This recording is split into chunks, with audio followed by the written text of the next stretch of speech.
له ډېره ډاره به د بخارۍ نه 20 متره لرې ناست وي او تخلص به یې انګار وي.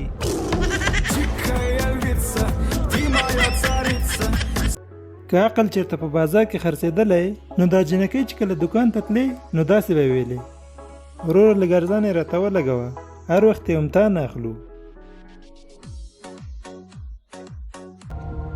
په نیمه شپه درپسې راغلم بنګړو له شړنګ ورکه په نیا دې وختمه. ملګرو په ملایانو او جادوګرانو پسې نور مه ګرځئ. ایزي لوډ یو داسې تعویض دی چې په نجونو ډېر زر تاثیر کوي.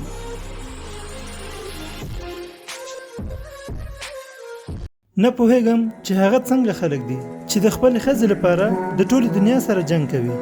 زمون خو ټوله ورځ په خپل منځ کې سره جنګ وي.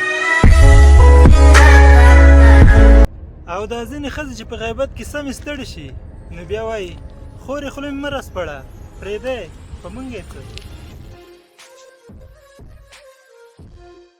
هغه نجلۍ چې ستا مسج ته ځواب نه درکوي مغروره نه ده بلکې بې سواده ده.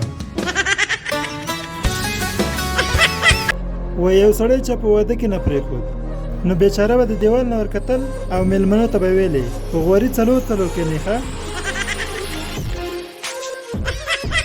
د نن سبا هلکانو چې موبایل خراب شي نو چې ګوري سبا به یې بل اخیستی وي.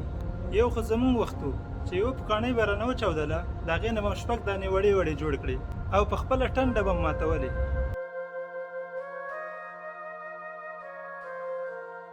باور وکړئ چې د واده په قصه کې بالکل نه یم، خو د خپلو ماشومانو لپاره مې چې کوم نومونه خوښ کړي دي هسې نه چې هغه زموږ خپلوان کېږدي